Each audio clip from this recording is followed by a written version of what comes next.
नेपाली साहित्य संस्कृतिको पहिचान भाषा अनि गीत संगीतको विश्वव्यापी हाम्रो अभियान नेपाली साहित्य संस्कृतिको पहिचान भाषा अनि गीत संगीतको विश्वव्यापी हाम्रो अभियान भाषा अनि गीत संगीतको विश्वव्यापी हाम्रो अभियान radio Himalaya radio Himalaya radio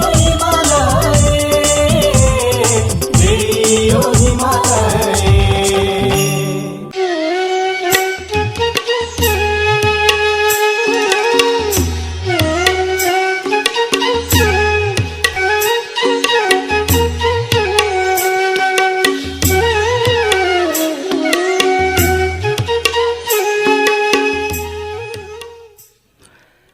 नमस्कार। रेडियो हिमालय.com सुनेर बसिरहनुभएका संसारभरका मेरा प्रिय श्रोता महानुभावहरूमा हार्दिक स्वागत अभिवादन छ। म बुद्धि विश्वकर्माको। कार्यक्रम हो साझा पहल।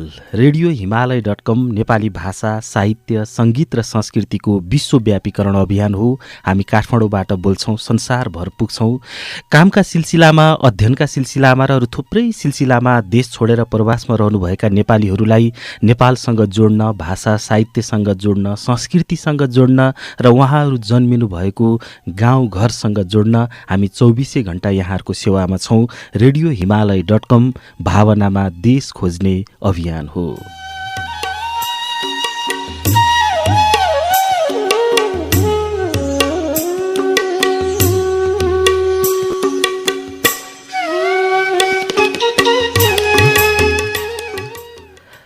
श्रोता महानुभावहरू, अहिले हामी कोरोनाको कहरमा छौँ। के नेपाल, के अमेरिका, के ब्याङ्कक, के अस्ट्रेलिया, के सिङ्गापुर, हरेक ठाउँमा कोरोनाको कहर छ र कोरोना भाइरसका कारणले गर्दाखेरि हामी सबै आफआफ्नै घरमा सुरक्षित साथ बसिरहेका छौँ।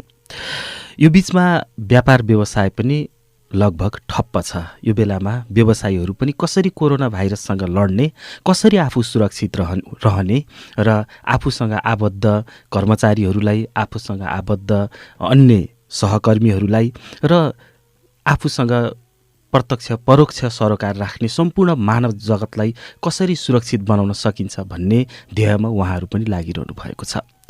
कोरोनाको कहरको बीचमा सामाजिक सञ्जालहरूमा हामीले दैनिक जसो धेरै दुःखद कुराहरू सुन्नु परिरहेको छ। बिहान उठ्ने बित्तिकै संसारमा कुन ठाउँमा के भयो, कति मान्छेहरूको निधन भयो, कतिलाई कोरोना भाइरस सङ्क्रमित भयो भन्ने दुःखद समाचार नचाहेर पनि सुन्नुपर्ने, नचाहेर पनि खोज्नुपर्ने अहिलेको अवस्था छ। कार्यक्रम साझा पहल त्यस्तो कार्यक्रम हो जुन कार्यक्रममा हामी नेपालभन्दा बाहिर बसेर नेपाल र नेपालीको हितका निम्ति काम गरिरहेका, चाहे त्यो काम व्यक्तिगत रूपमा होस्, चाहे त्यो काम संस्थागत रूपमा होस्, भएका कामहरूलाई प्रसारण गर्छौँ। र आजको कार्यक्रममा हामीसँग कोरोनाको कहरको यो छलफलमा व्यवसायी सुनिल खड्का आउनुभएको छ। सुनिल खड्का लामो समयदेखिबाट ब्याङ्कक लगायतको सेरोफेरोमा बसेर आफ्नो व्यवसाय गरिरहनु भएको छ। उहाँको धेरै खालका व्यवसायहरू छन् र पछिल्लो समय सूचना प्रविधिको व्यवसाय पनि उहाँको छ र त्यसमा पनि आकर्षक ढङ्गले उहाँ लागिरहनु भएको छ। त्यति मात्र होइन, सुनिल खड्का सामाजिक अभियन्ता पनि हुनुहुन्छ। मातृभूमिका लागि युवा अभियान पनि सञ्चालन गर्नुभएको छ लामो समयदेखिबाट र त्योभन्दा उहाँको अर्को पाटो उहाँ राजनीतिमा पनि संलग्न हुनुहुन्छ। समाजवादी पार्टीको केन्द्रीय सदस्य र प्रवास विशेष कमिटीको सह इन्चार्ज पनि हुनुहुन्छ। आजको कार्यक्रममा हामी उहाँसँग छलफल गर्दैछौँ। हाम्रो सम्पर्कमा आइसक्नु भएको छ, म स्वागत गर्छु। नमस्ते। नमस्ते सर। आराम हुनुहुन्छ? एकदम ठिक छ। अहिले कहाँ हुनुहुन्छ सर? म अहिले चाहिँ दिल्लीमा छु। एउटा विशेष कामले यहाँ भेटघाट अलिकति व्यावसायिक मिटिङमा आएको थिएँ। ठ्याक्कै लकडाउन भयो। त्यसपछि अब यो लकडाउन खुल्ने वेट गरेर बसेको छु। यसरी धेरै चाहिँ व्यक्तिहरू जो आफ्नो कार्यक्षेत्रमा हुनुहुन्थ्यो त्यही नै चाहिँ लकडाउनमा परिरहनु भएको छ। सुनिल सर दिल्लीमा हुनुहुँदो रहेछ। अब यो कोरोनाको कहर बिहान उठेदेखि बेलुकीसम्म हामी भोगिरहेका छौँ र विभिन्न सञ्चार माध्यमहरूबाट समाचार पनि सुनिरहेका छौँ। सबभन्दा पहिला त तपाईँ रहनुभएको ठाउँमा चाहिँ कस्तो छ इन्भाइरोमेन्ट त्यहाँ कोरोनाका विषयमा होइन, त्यहाँको राज्यले के कसो गरिराखेको छ, तपाईँहरू कसरी बसिरहनु भएको छ, अलिकति थोरै सुनाउ न। यहाँ चाहिँ अब ठिकै छ भन्नुपर्छ। त्यस्तो हिसाबले अब इन्डिया त एकदमै चाहिँ विश्वकै दोस्रो ठुलो जनसङ्ख्या भएको देश हो। आफैमा चाहिँ अस्तव्यस्त हुनुपर्ने जस्तो बुझिन्छ बाहिरबाट हेर्दाखेरि, तर अत्यन्तै सावधानीपूर्वक अब यहाँ हामी चाहिँ अपार्टमेन्ट साथीको चाहिँ सेनिटाइजर गरिएको छ आसपासमा। बेलुका 6 बजेबाट 9 बजीसम्म चाहिँ अलिकति साइडमा केही खानेकुराहरू किन्न चाहिँ यताउति जान दिन्छ। त्यसमा एकदम कडाइका साथ जो अरू साथीहरू योभन्दा अगाडिका केही साथीहरू बाहिर गएका थिए भने उनीहरूलाई यो चाहिँ यो एरियाभित्र आउन दिँदैन र एकदम राम्रोसँगले चाहिँ गरिएको छ। अब अलिकति अब धेरै जनसङ्ख्या भएको कारणले गर्दाखेरि यो तरकारी बेच्ने योहरूबाट चाहिँ अलिकति उनीहरूले अलिक असावधानी अप्नाइरहेको जस्तो सुरुमा देखिन्थ्यो। अहिले त्यो पनि चाहिँ नि राम्रैसँगले चाहिँ कन्ट्रोल गराएको छ यहाँको गभर्मेन्टले चाहिँ। श्रोता महानुभावहरू, हामी कार्यक्रम साझा पहलमा दोहोरो बातचितमा छौँ। सुनिल खड्का यतिखेर दिल्लीबाट हाम्रो सम्पर्कमा हुनुहुन्छ। त्यसो त उहाँको व्यवसाय ब्याङ्ककमा छ। अहिले त सिङ्गापुर लगायत थुप्रै देशहरूमा पनि उहाँले विस्तार गरिसक्नु भएको छ र कामकै सिलसिलामा दिल्लीमा अड्किनु भएको मात्रै हो। कोरोनाको कहर अझ राम्रोसँग उहाँले भोगिरहनु भएको छ। अब एकछिन अब यो अहिलेको विशेष परिस्थितिलाई यहाँले कसरी निहालिरहनु भएको छ, खास गरी नेपालका विषयमा र यो पछिल्लो समय राज्यले कोरोनाको नियन्त्रणका लागि गरेका कारबाहीको विषयमा होइन, यहाँको टिप्पणीबाट सुरु गरौँ न। थ्याङ्क यू बुद्धि सर। मेरो अब आफैमा पनि राजनीतिक प्राणी भएको हिसाबले गएको इलेक्सनमा म आफै प्रतिनिधि सभाको सदस्यको हिसाबले मैले भाग लिएको एउटा क्यान्डिडेटको हिसाबले पनि नेपालमा जसरी नेपाली जनताहरूले जसरी विश्वास गरेर अहिले एउटा चाहिँ वाम गठबन्धनलाई भनौँ, त्यो तत्कालीन वाम गठबन्धन त्यति धेरै ठुलो चाहिँ मत दिएर जिताएर पठाए। अब भाग्यवश दुर्भाग्यवश अपर्च्युनिटी भन्नुहोस् अथवा चाहिँ यसलाई चाहिँ ब्याड लक भन्नुहोस्, जेसुकै भन्नुहोस्, राज्यमा बसेको सरकारमा बसेको जो टिम छ त्यो टिमको लागि चाहिँ आफ्नो कला कौशलता प्रदर्शन गर्ने समय पनि हो। यो दुःख साथ भन्नुपर्छ, त्यति त्यो जुन हिसाबले अपेक्षा गरिएर नेपाली जनताले भोट दिए त्यो हिसाबले काम भएको छैन नेपालमा। अब यसलाई दोषै दिएर मात्रै, अरूलाई दोषै दिएर मात्रै अब यहाँ यो भाइरसको कुरा कसैलाई पनि दोष दिएर उम्किन खोजेको अथवा कसैलाई चाहिँ पोलिटिकल रूपमा कसैलाई चाहिँ कमजोर बनाउन खोजेको भन्ने नबुझियोस्। तर 2-3वटा कुराहरू साह्रै चाहिँ हृदय विदारक। आजका दिनमा मेरो त सोलुखुम्बु हो, म बिहानै उठेर चाहिँ पढ्दै थिएँ। सोलुखुम्बुबाट चाहिँ कञ्चनपुरसम्म हिँडेर चाहिँ एउटा नागरिक जसले भोटै हाल्यो, जो नेपाली नागरिक हो, त्यो मान्छेले आज आफ्नो घर जानको लागि बाटोबाट हिँडेर जाँदाखेरि नेपाल सरकारले देख्दैन। त्यत्रा चाहिँ सरकारहरू छन्, त्यो पनि 3 तहका सरकारहरू छन्, त्यसले देख्दैन। भारतबाट चाहिँ नि घरबाट चाहिँ मान्छेले काम गर्ने एउटा मजदुरलाई निकालिदियो, त्यसपछि ऊ हिँडेर कसरी आफ्नो देश भनेर पुगेको छ। तपाईँको चाहिँ महाकालीबाट हाम फालेर आफ्नो देश जाँदाखेरि पुलिसले नाङ्गे झार बनाएर चाहिँ सहर घुमाउँछ। पारिपट्टि चाहिँ आफ्नो देश हेरेर वारिपट्टि रुएर बस्नु परेको छ। यो अवस्था चाहिँ के हो भने हाम्रो यो विश्वव्यापी महामारी एउटा ठाउँमा छँदैछ, तर यसलाई नेपाल सरकारले जुन गर्नुपर्ने अपनाउनु पर्ने विधिहरू हो, गर्नुपर्ने कुराहरू हो, त्यसमा चाहिँ अत्यन्तै चाहिँ केयरलेस जस्तो देख्छु मेरो आँखाबाट देख्दाखेरि। हुनसक्छ त्यसमा केही कमजोरी होलान्, तर पनि के हो भने एउटा नागरिकलाई चाहे तपाईँको वारिपट्टि ल्याएर, स्पेसल्ली भारतबाट गएका चाहिँ नेपाली नागरिकहरूलाई वारिपट्टि ल्याएर त्यही साइडमा चाहिँ नि राम्रो बन्दोबस्तीको साथ राख्न सकिन्छ। हेर्नुहोस्, आज हिजो मात्रै एउटा सुकुम्बासी आयोग बनाएको छ, लगभग चाहिँ 3-4 अर्ब कतिको चाहिँ बजेट 4 वर्षभित्र सक्ने चाहिँ भनेर अघि हेर्दै थिएँ। भन्दाखेरि ती मान्छेहरूलाई 15 दिन राम्रोसँग खाना बस्न दिएर राख्दाखेरि नेपाली नागरिकहरू हुन्, तिनीहरूलाई राख्दाखेरि के बिग्रिन्थ्यो होला र। त्यो हिसाबले यो चाहिँ अत्यन्तै अब यो अहिले यो विषयको धेरै चाहिँ सरकारको चाहिँ विरोध गरेर यो गरेर त्यो गरेर पनि खासै अर्थ छैन। तर मलाई चाहिँ पटक्कै चित्त बुझेको छैन र यसको समीक्षा हुनुपर्छ भन्छु म चाहिँ सर। अब यहाँलाई चाहिँ के लाग्छ यो कुरा? अब सामाजिक सञ्जालमा त्यति नै आइराखेको छ, सञ्चार माध्यमहरूले पनि त्यत्तिकै उठाइराख्नु भएको छ। भएन भनेर राष्ट्रिय मानव अधिकार आयोग, सर्वोच्च अदालतले समेत बेला बेलामा आदेश दिइरहेको छ। नागरिक समाजको तर्फबाट, बुद्धिजीवीहरूका तर्फबाट लौ भएन है, लौ पुगेन है भनेर घचघच्याउने काम सुरुदेखिबाट आजसम्म पनि जारी छ। किन यो भनेर लाग्दैन अथवा उहाँहरू आफै जान्नुहुन्न?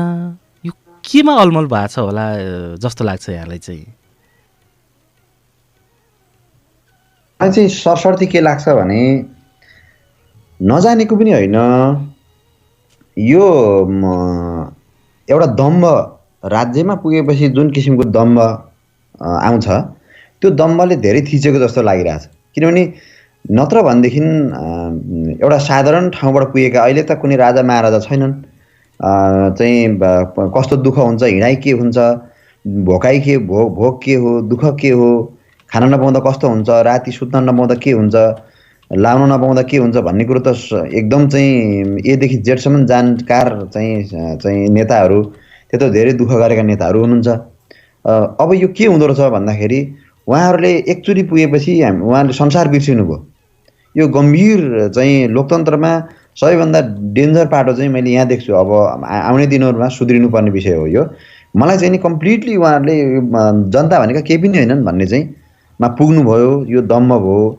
यो दम्बलाई अब नेपाली जनताले भविष्यमा यसलाई राम्रोसँग यसको चाहिँ मूल्याङ्कन गर्नुपर्छ है भन्ने चाहिँ सन्देश जाओस् भन्न चाहन्छु। अब अरू त भन्न के नै सकियो सर। अब नेपालको त्यत्रो चाहिँ दुनियाँ ठाउँमा चाहिँ खर्च भएको छ, दुनियाँ चाहिँ गरेको छ, यति जाब एउटा चाहिँ होइन राज्यले चाहिँ तत्काल निर्णय गरेर चाहिँ यी कुराहरू सल्टाउन सकिन्छ।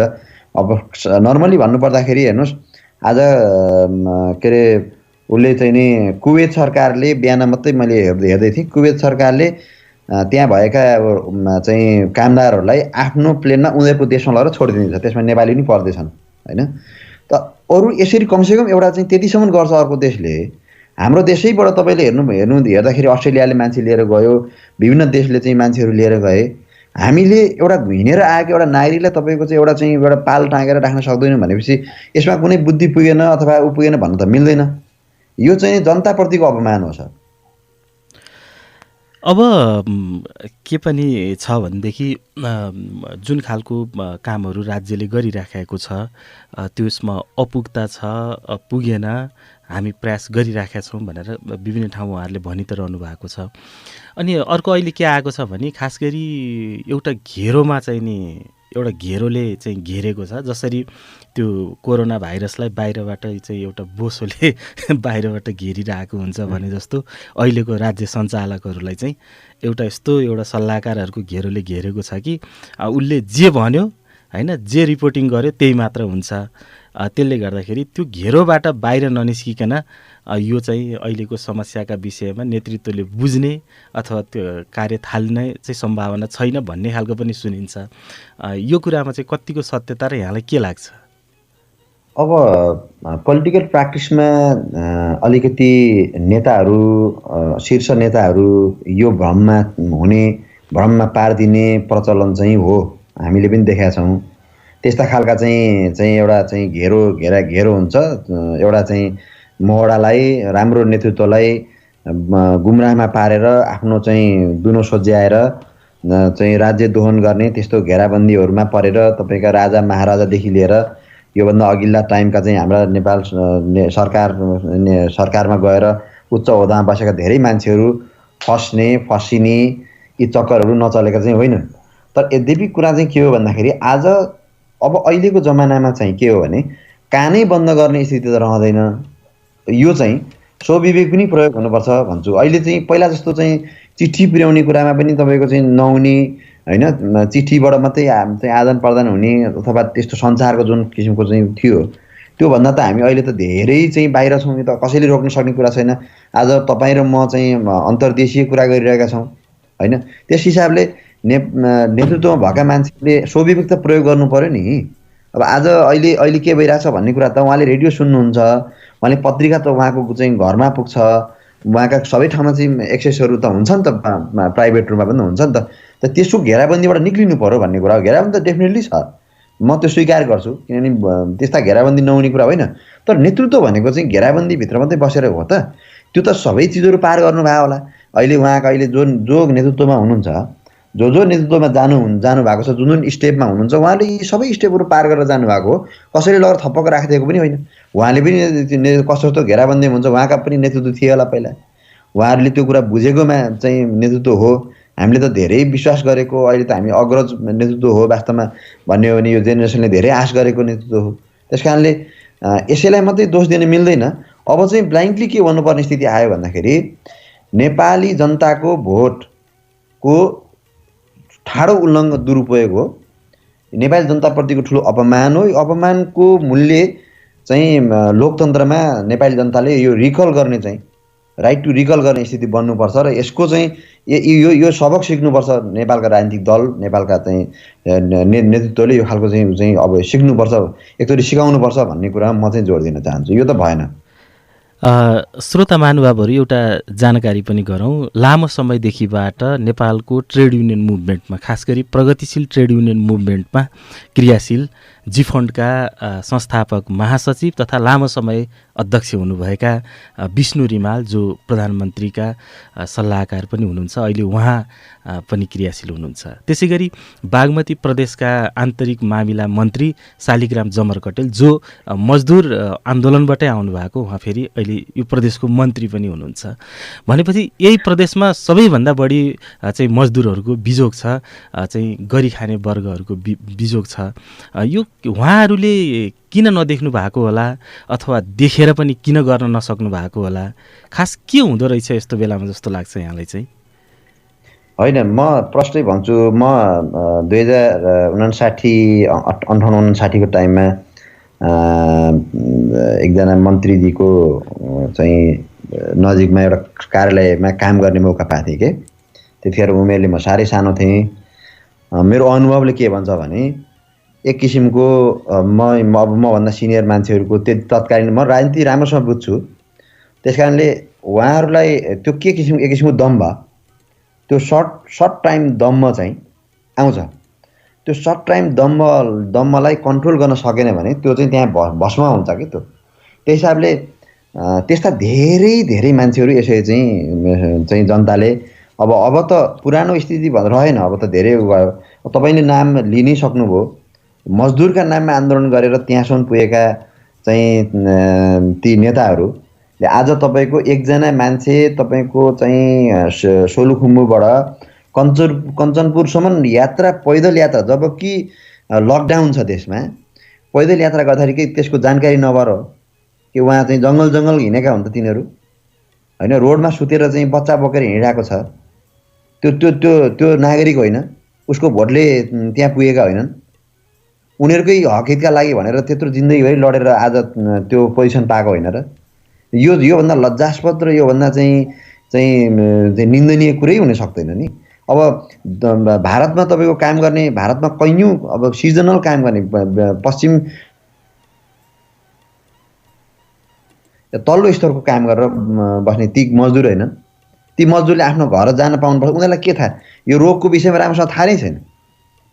तिनीहरूलाई कमसेकम एउटा चाहिँ उसमा राखेर एउटा पाल टाँगेर उनीहरूलाई 2 छाक चाहिँ दाल भात खुवाउन नसक्ने हुन्छ, त्यसको पहल कदमी गर्न नसक्ने नसकिने कुरा हो यो। भन्नुहोस् त, एकजना चाहिँ मान्छे नेता बिरामी भयो भने एयर एम्बुलेन्सबाट चाहिँ दुनियाँ ठाउँमा लगेर उपचार हुन्छ राज्य कोषबाट, त्यो त्यस्तो हुन्छ होइन? त्यस कारणले यो सबै अघि नै मैले भने यो एक किसिमको सर्ट टाइम दम्म हो। यो दम्मबाट निक्लिनु पर्यो। उहाँहरूलाई विनम्रतापूर्वक अनुरोध छ, यो दम्मबाट निक्लिनु पर्यो। यदि यो दम्मबाट निक्लिनु भएन भने यसको चाहिँ असर चाहिँ तपाईँहरू, उहाँहरूलाई त अब के पर्नु, उहाँहरूले जे गर्नु छ देशमा जे गर्नु छ गरिसक्नुभयो होला, तर उहाँहरूका पछि लाग्ने, उहाँहरूका पछाडि बढेका सम्बन्धित पार्टीका चाहिँ एकदम सज्जन कार्यकर्ताहरूले त्यसको मूल्य तिर्नुपर्ने हुन्छ र त्यो चाहिँ त्यो स्थिति बनाइदिनु भएन भन्ने मेरो अनुरोध मात्रै हो आज। अलि त्योभन्दा बाँकी के भन्न सकिन्छ र सर? यो त सिधै छर्लङ्ग छ, योभन्दा माथि के भन्न सकिन्छ र? अब अहिलेसम्म हामीले सरकारले, राज्यले, राज्यका सबै तहहरूले काम गर्न सकेनन् अथवा त्यो काम के कारणले गर्न सकेनन् त्यो छँदैछ, त्यो छलफलको विषय होला। काम गर्न नसकेको कुरा सत्य हो। जस्तो अब यहाँहरूको सुझाव चाहिँ के छ राज्यलाई? अहिले 1 2 3 4 5 तुरुन्तै गर्नुपर्ने 5वटा कामहरू चाहिँ औँल्याइदिनुहोस् न। ओके, नम्बर 1मा के गर्नु पर्यो भने नेपाल सरकारले अहिलेका जुन एकदमै तल्लो स्तरमा जसरी खाना हरेक दिन घाँस टार्नुपर्ने मजदुरहरू छन्, गरिबहरू छन्, तिनीहरूलाई खाने र बस्ने व्यवस्था स्थानीय सरकार भनेको चाहिँ अहिले वडामा सरकार छ, त्यो सरकारलाई प्रयोग गरेर त्यहाँको तत्काल इमिडिएट एक दिनमा डाटा निस्किन्छ, 2 दिनमा, धेरैमा 2 दिनमा डाटा निस्किन्छ। त्यो डाटा निकालेर तत्काल उनीहरूलाई राहतको चाहिँ खाने बस्ने व्यवस्था गरिदिनु पर्यो। पहिलो शर्त त्यो हो, खाने बस्ने व्यवस्था गरिदिनु पर्यो। कहाँ कसलाई किन हिँडिरहेका छन्, हिँड्दैन थिए तिनीहरू, उनीहरूलाई जहाँ छन् त्यहीँनिर राख्ने व्यवस्थापन गरिदिने बित्तिकै यो समस्या समाधान हुन्छ। र विदेशमा भएका नेपालीहरूको स्थिति के छ?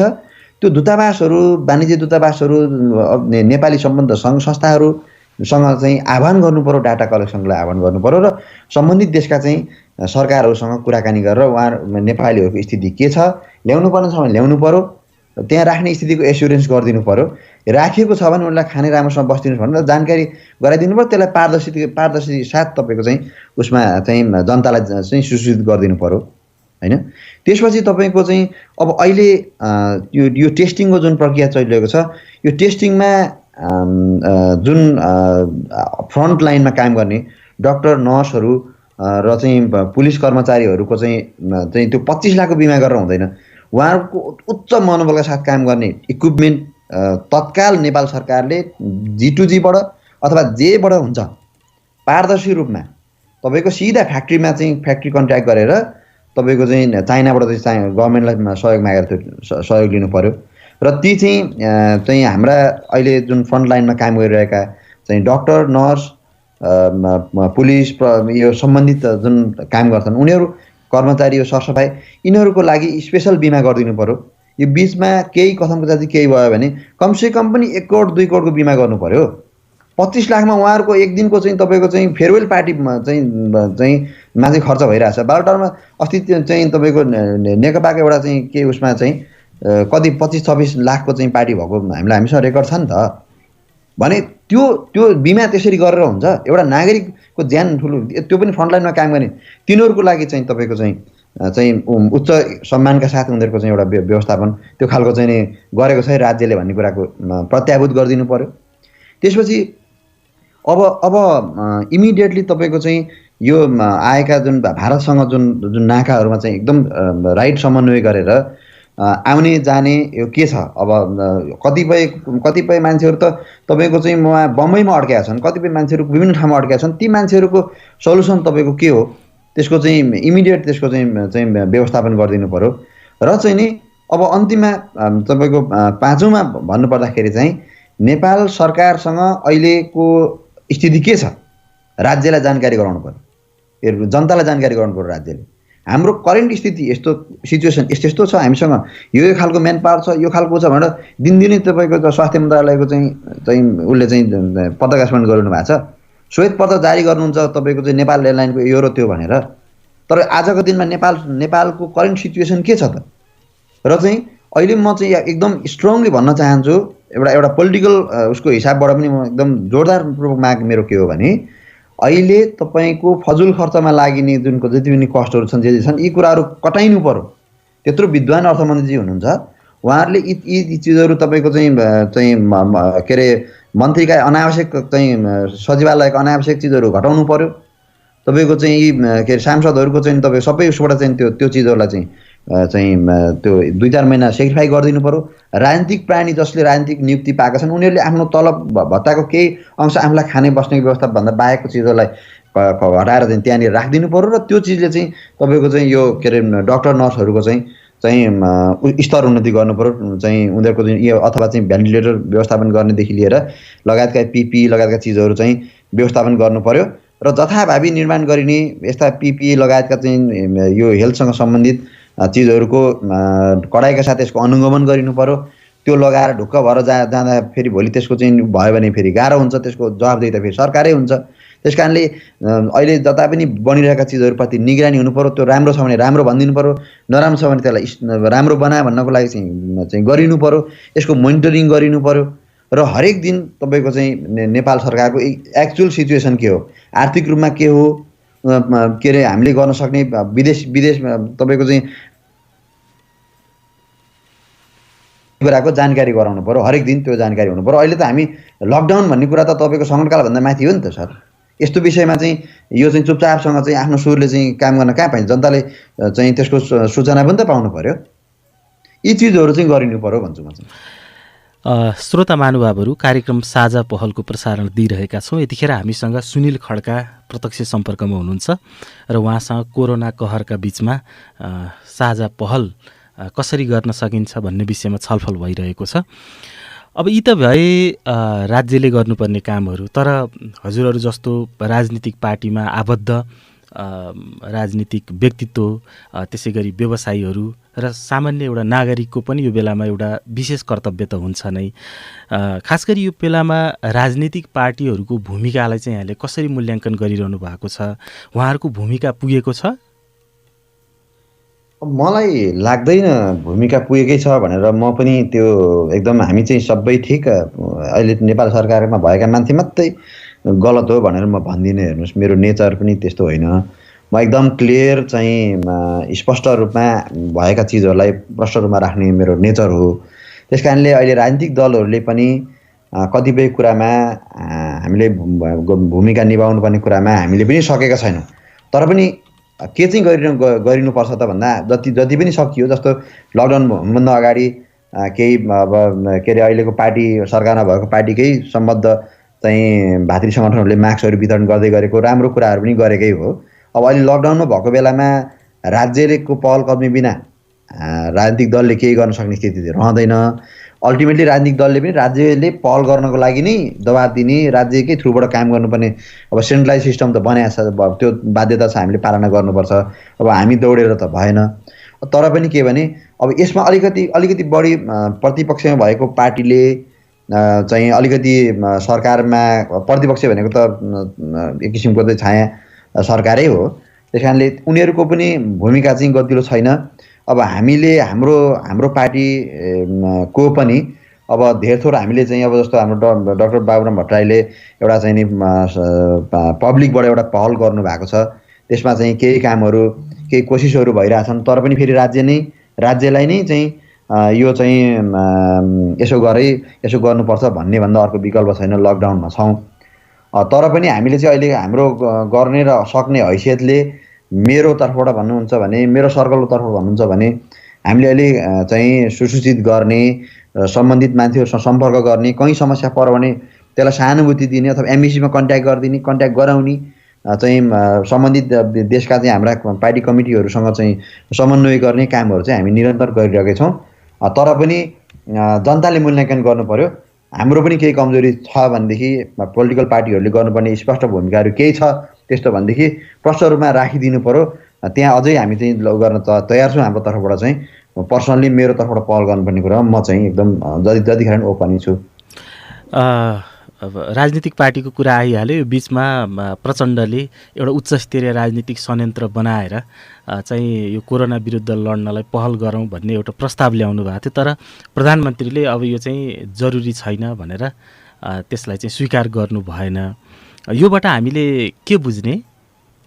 त्यही अघि मैले तपाईँलाई ठ्याक्कै भने, यो दम्भ प्रचण्डले राखेको प्रस्तावमा चाहिँ त्यो चाहिँ सबैलाई ठिक हुन्थ्यो। त्यो कसैले आजका दिनमा अब हामीले सुनेकै कुरा हो। अब अहिले यसलाई फेरि के उछाल्नु, तपाईँको नेपाल सरकारले आफैले त्यही गए गुज्रेका मान्छेहरूलाई तपाईँको सेटिङमा सामान चाहिँ नि किन्नको लागि अर्बौँको भ्रष्टाचार गरेर यस्तो केसमा भ्रष्टाचार गर्ने समूह, त्यस्ता समूहले चाहिँ सरकार चलाइरहेको छ भनिसकेपछि अब अरूको ती कुराहरू आएपछि त त्यो ठाउँहरू चाहिँ बन्द हुन्छ होला भन्ने पिर हो होला। तर वास्तवमा प्रचण्डले चाहिँ यो कुरा उठाएको चाहिँ जायज हो, किनभने सबैको एउटा चाहिँ के भन्छ अपनत्वमा म पनि सामेल छु भन्ने खालको अपनत्व भइसकेपछि भोलिका दिनमा पनि क्वेसन गर्ने ठाउँ हुँदैन थियो। त्यो वास्तवमा चाहिँ सबै हिसाबले ठिक थियो, किनभने पहल कदमी भनेको चाहिँ सबैबाट भइसकेपछि के हुन्छ भने भनेको टेर्ने पनि हुन्छ। फेरि त्यो सामूहिक यस्तो अवस्थामा त सामूहिक निर्णय, सामूहिक एउटा अपनत्व हुन्छ नि, देशको चाहिँ भूमिकामा हुने कुरामा गर्ने कामहरू चाहिँ गर्दाखेरि राम्रो हुन्थ्यो। तर अब यो त्यो कारण चाहिँ एउटा मात्रै कारण हो। अब त्यसरी गर्दाखेरि अहिले यो बिचमा जति पनि बिचमा अब राज्यको चाहिँ उसबाट आउने कुरामा जहाँ कमिसनरका चक्करहरू होलान् के होलान्, त्यसबाट चाहिँ पछि हट्न त्यो थाहा पाउँछन् होला भन्ने चक्करबाट हो कि जस्तो मलाई लाग्छ। तर अल्टिमेटली म त्यो हामीले के पाउने के गुमाउने भन्ने कुरासँग कुनै सम्बन्ध छैन। तर प्रचण्डले राखेको कुरा चाहिँ एक किसिमले नेकपा पार्टीलाई पनि फाइदा थियो, किनभने भोलि चाहिँ यसको चाहिँ ओनरसिप लिँदाखेरि तपाईँको चाहिँ कम्प्लिट नेकपाले र नेकपाको सरकारले लिनुपर्ने चाहिँ अब हुन्छ। त्यसो हुँदा यदि सर्वदलीय भइदिएको भएदेखि चाहिँ के हुन्थ्यो भने हामी सबै पार्टीहरू मिलेर गरेका हौँ, अब कसैलाई दोष दिन मिल्दैन भन्ने स्थिति आउँथ्यो र उहाँको निर्णय चाहिँ बडो सुझबुझपूर्ण र चतुराइपूर्ण नै थियो। तर पनि राज्यको लागि ठिकै थियो। राज्यमा जति सकिन्छ अहिले सबै हामी मिलेर काम गर्नुपर्छ। एउटा नेपाली उखान छ नि, कि आफू जान्नु कि भनेको मान्नु भन्छ। आफू पनि नजान्ने भनेको पनि नमान्ने स्थितिले गर्दाखेरि हामी सबैलाई समस्या भयो, गाह्रो छ। अहिले अमेरिका हेर्नुहोस् न, त्यहाँ पनि हाम्रो ट्रम्प धेरै जब्बर हुनुहुन्छ। त्यसले गर्दाखेरि हेर्नुहोस् त आज मात्रै तपाईँको चाहिँ अब 30-32 हजारको सङ्ख्यामा हरेक दिन जस्तो एभरेजमा 25 हजारको सङ्ख्यामा चाहिँ बढिरहेछ। तर उहाँहरू अझै पनि यसलाई वास्तै गरिरहनु भएको छैन। यो दम्भ हो क्या, पोलिटिकल दम्भ भन्ने कुरो चाहिँ लोकतन्त्र कि त मान्न भन उत्तर कोरिया जस्तै बनाए भइगयो होइन। जनता चाहिन्छ, जनताबाटै चुनिने हो भन्ने कुरालाई विश्वास गर्ने हो र भोलि 5 वर्षपछि पनि चुनाव आउँछ भन्ने कुरा हो भने चाहिँ यो चाहिँ आफ्नो खाल्डो खनिरहेको आफ्नै आँखा अगाडि म देखिरहेको छु। अब हामी आफैतिर फर्क्यौँ। यहाँ चाहिँ समाजवादी पार्टीको प्रवास विशेष सङ्गठनको सह-इन्चार्ज हुनुहुन्छ।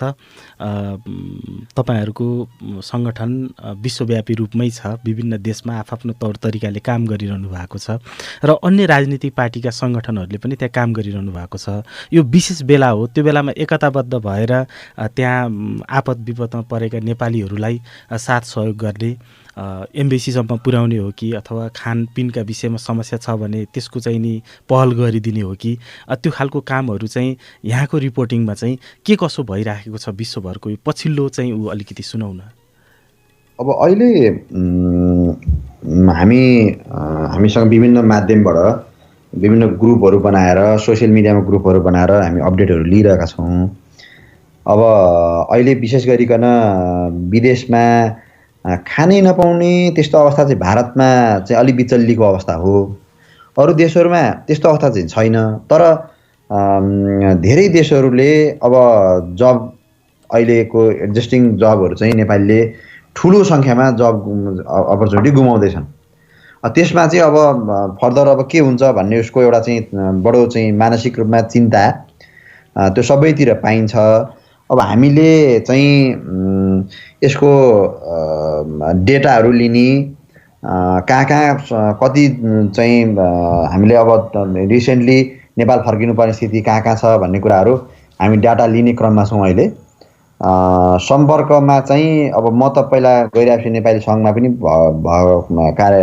एउटा कार्यकाल चाहिँ एक्जिक्युटिभ कमिटीमा बसेर काम गरेको भएकोले मलाई म त्योभन्दा अहिले हाम्रो एडजस्टिङ कमिटी भएको भन्दा पनि डबलभन्दा माथि अरू नयाँ साथीहरूसँग पनि सम्पर्कमा छु र सबै ठाउँमा म कोसिस गरिरहेको छु कि सम्पर्क कसरी बढाउने, जति सक्दो छिटो इन्फर्मेसन कसरी लिने र त्यसमा केही न केही सहयोग एमबिसी थ्रुबाट कहीँबाट गर्न सकिन्छ भने गर्ने एउटा कोसिस जारी छ। अब लगत्तै अब हामी एउटा के प्रस्ताव गर्न चाहिरहेछौँ भने अब विदेशमा भएका नेपालीहरूको चाहिँ अब विभिन्न तपाईँको चाहिँ एउटै देशमा चाहिँ कुनै देशमा त तपाईँको 100 भन्दा बढी अर्गनाइजेसन हुन्छन्।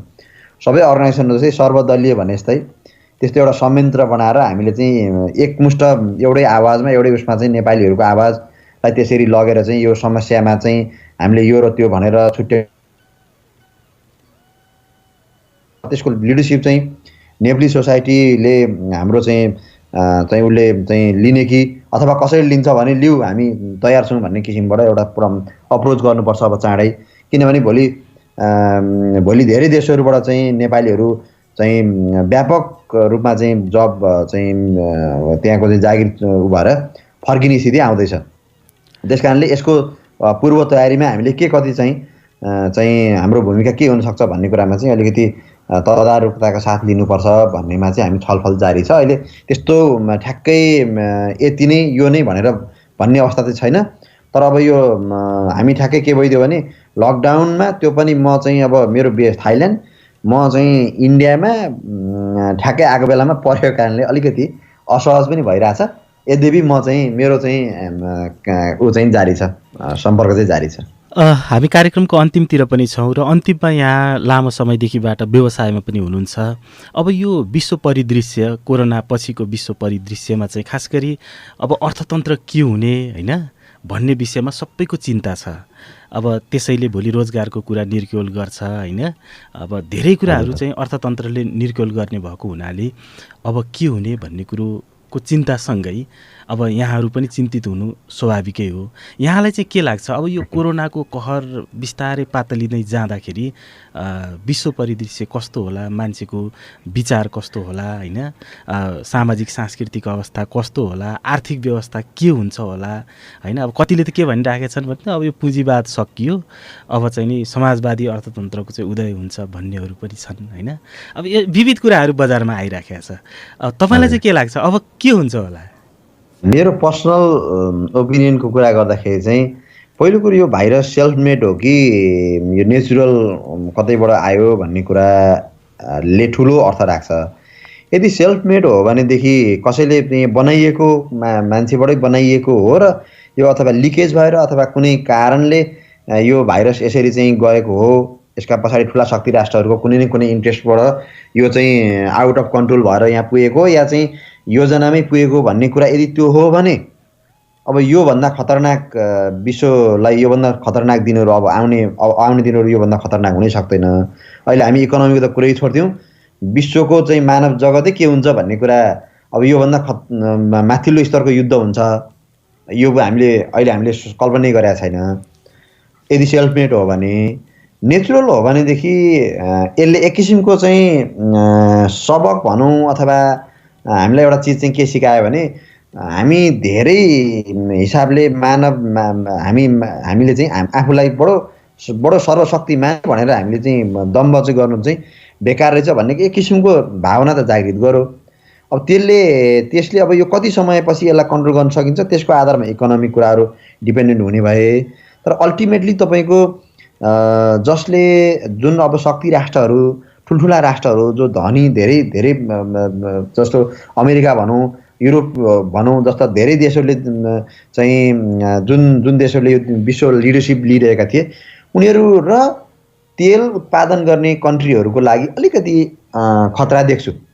इकोनोमिकल्ली त्यो खतरा देखिन्छ र चाहिँ मानव जीवनका दैनिक उपभोग्य सामानहरू र एकदम साधारण सामानहरूको उत्पादन गर्ने कन्ट्रीहरू जस्तो चाइना, त्यसपछि तपाईँको चाहिँ एग्रिकल्चरका प्रडक्टहरूलाई अलिकति अति मोडर्नाइज भन्दा पनि सेमी मोडर्नाइज तपाईँको चाहिँ के अरे अर्ग्यानिकबाट अलिकति सेमी अर्ग्यानिक टाइपका चाहिँ उत्पादनहरू अलिकति हेल्थ कन्सियसमा हुन जान्छ। त्यस कारण यस्ता खालका प्रडक्टहरू उत्पादन गर्ने कन्ट्रीहरूले अलिकति बढी इकोनोमिक फाइदा लिने।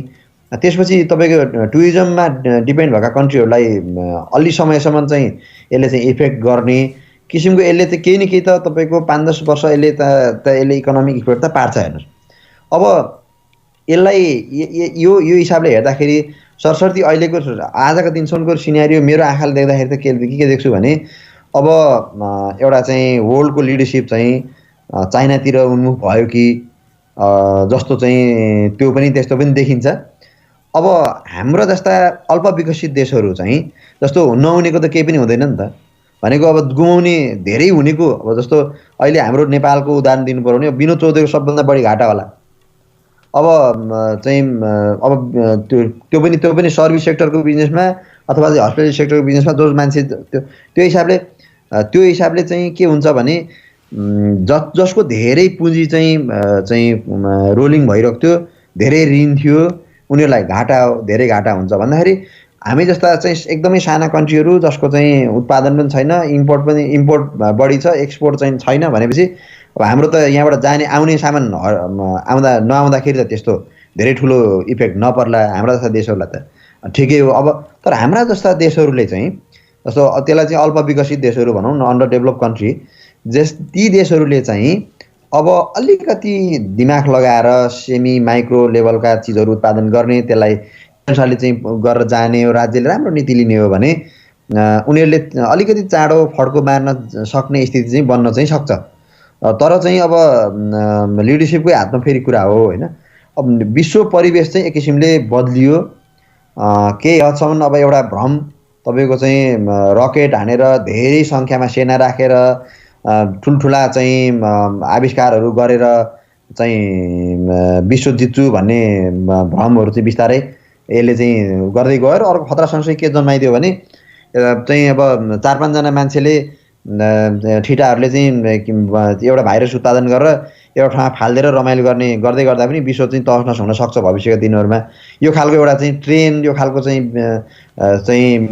गलत मानसिकताबाट चाहिँ यो खालको दुरुपयोग भविष्यमा पनि नहोला भन्न सकिँदैन। त्यस्तो खालको चाहिँ विचारमा, त्यस्तो खालको चाहिँ उद्योगमा मान्छेहरू नलाग्छन् भन्न सकिन्न।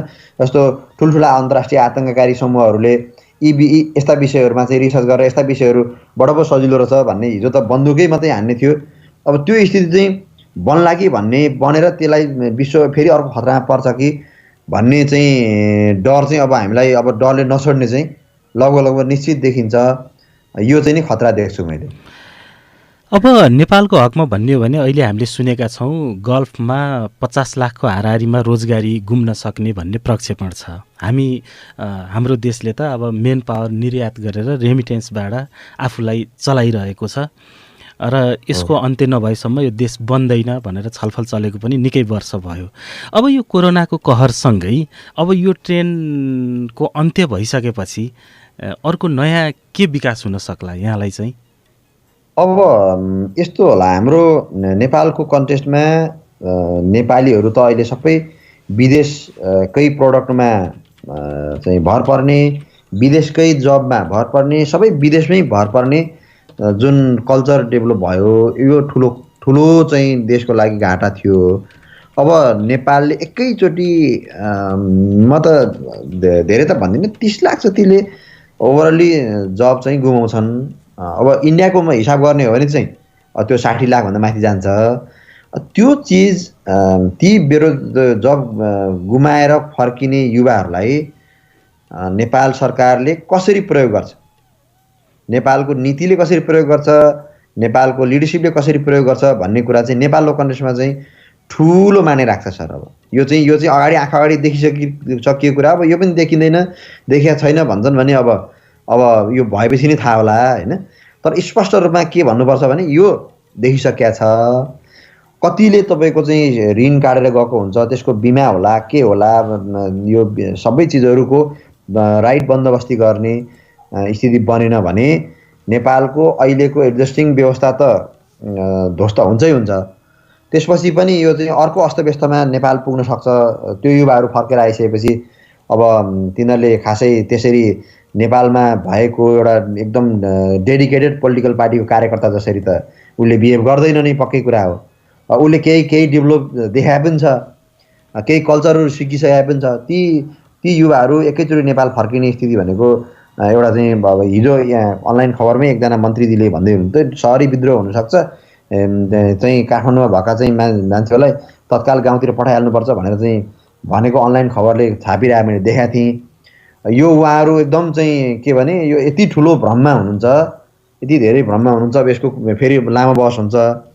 अब यसरी गर्दाखेरि नेपालको चाहिँ ठुलो विद्रोह हुने सम्भावना छ र त्यसलाई फेरि राइट वेबाट यसलाई राम्रोसँग चाहिँ प्रयोग गर्ने हो भने नेपालको ग्रामीण इलाकाहरूमा साना उद्योगहरूमा चाहिँ नेपालको चाहिँ स्रोत साधनहरू जो लुकेको स्रोत साधनहरू छ ती चिजहरूलाई चाहिँ हामीले चाहिँ सदुपयोग गरेर ती मान्छेलाई सदुपयोग गरेर फेरि नेपालले एकदम आफ्नो ग्राउन्ड बनाउन पनि सक्छ। र यस्ता अन्डर डेभलप कन्ट्रीहरूले ग्राउन्ड बनाउने बेला मौका हो यो यसलाई त्यसरी चाहिँ हुन्छ नि चाहिँ दुःख एकदम चाहिँ दुःख पनि तपाईँको चाहिँ त्यसको पछाडिपट्टि एउटा सुख लुकेको हुन्छ भने जस्तै त्यसलाई एकदम सचेतनापूर्वक त्यसरी प्रयोग गर्न सक्ने स्थिति बन्यो भने त राम्रै हुन्छ जस्तो लाग्छ। अब विश्व बजारको चाहिँ अब नेपालीहरूले अब जब पाउने भन्ने कुरा त अब पहिला त्यहाँको नागरिक अमेरिकामा अस्तिको डेटामा तपाईँको 1 करोड 50 लाखले बेरोजगारको चाहिँ भरिसक्यो। त्यसलाई अब नेपालीले त्यहाँ गएर जब पाउने भन्ने कुरा अलिकति गाह्रै होला। त्यो यसरी बुझौँ न, अब जस्तो विश्वको सर्वशक्तिमान देशको स्थिति त्यो छ भने चाहिँ अरू देशहरूको स्थिति चाहिँ अब राम्रो छ भनेर त कसैले भन्न मिल्दैन नि। त्यस कारणले अब नेपाल सरकारले, नेपालको राजनीतिक दलले, सचेत युवाहरूले सबैले अब त्यसलाई चाहिँ सामूहिक रूपमा सोच्नु पर्यो, सामूहिक रूपमा बुझ्नु पर्यो र त्यसलाई सामूहिक यसको सल्युसन पनि खोज्नु पर्यो भन्ने हो।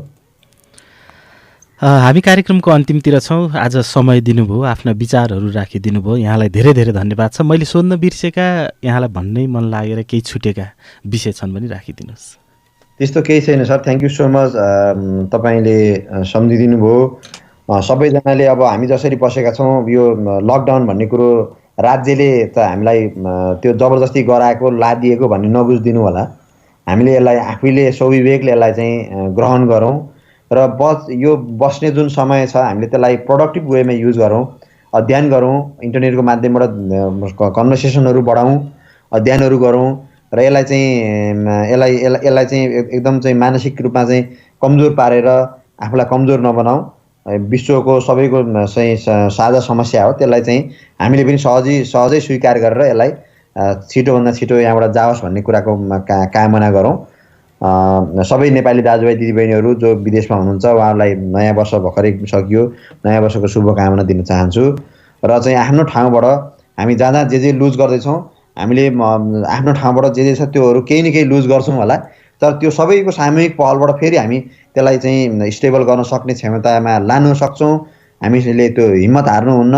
हामीहरूले त्यसरी अब फर्किनु पर्यो, जबै लुज गर्नु पर्यो भने पनि हामीले त्यसको चाहिँ विकल्प खोज्नुपर्छ, सामूहिक रूपमा खोजौँला। त्यस कारणले कोही साथीहरू जस्तो विदेशमा डिप्रेसनमा पर्ने यो चलन पनि छ। जापानतिर धेरै चाहिँ स्टुडेन्टहरूले आत्महत्या पनि गरिरहेका हुन्छन्।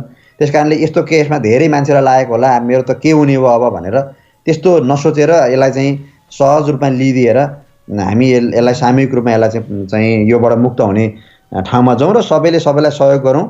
र एकले अर्कालाई आरोप प्रत्यारोप भन्दा पनि सकेसम्म सहयोग गरौँ। अब त्यो चाहिँ सामूहिकतामा जिउने एउटा चाहिँ परिपाटीलाई अलिकति चाहिँ पुनः मूल्याङ्कन गरौँ भन्न चाहन्छु। धन्यवाद बुद्धिजी, तपाईँको चाहिँ यो चाहिँ मिडिया मार्फत मैले चाहिँ केही कुराहरू राख्न पाएँ, त्यसको लागि तपाईँको मिडिया टिमलाई धन्यवाद। हवस्, धन्यवाद। यतिखेर हाम्रो प्रसारणमा सुनिल खड्का हुनुहुन्थ्यो। उहाँ यतिखेर न्यू दिल्लीमा हुनुहुन्छ र उहाँको व्यवसाय थाइल्यान्डमा छ र खास गरी पछिल्लो समय उहाँले सूचना प्रविधिको व्यवसाय पनि गरिरहनु भएको छ र राजनीतिक चेतसहितको एउटा मान्छेसँग कुरा गर्दाको अनुभूति नै बेग्लै हुन्छ। सुनिल सरलाई धेरै धेरै धन्यवाद। र कार्यक्रम साझा पहलको हामी अन्तिमतिर आइसक्यौँ। आजको कार्यक्रम सुनिदिनु भएकोमा यहाँहरूप्रति आभारी छु। कार्यक्रमका विषयमा कुनै प्रतिक्रिया छन् भने हामीलाई लेख्नुहोस्। हाम्रो इमेल ठेगाना रहेको छ radiohimalaya14@gmail.com। यसपछि पनि radiohimalaya.com बाट कार्यक्रम र गीत सङ्गीतहरू जारी नै रहनेछन्। जहाँ हुनुहुन्छ सुरक्षित रहनुहोला। आजको प्रसारणबाट मलाई बिदा दिनुहोस्। नमस्ते।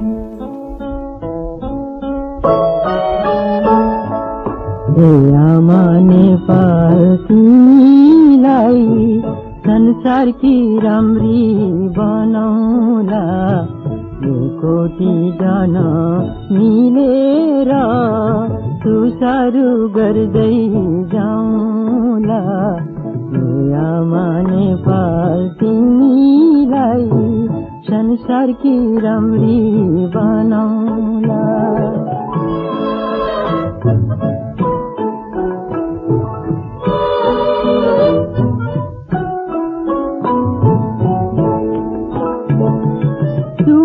जन मिलेर देशको सेवा गरौँला, उन्नति पथमा लम्केर प्रगति बिउ छरौँला।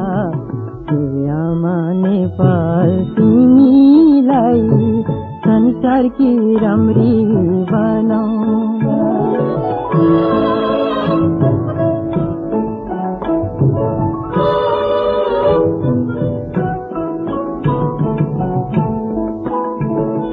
काँधमा काँध थापेर परेको बोझ उठाउँला, आजको दुःख सहेर भोलिको सुख हेरौँला। आमा नेपाल तिमीलाई संसारकी राम्री बनाउँला।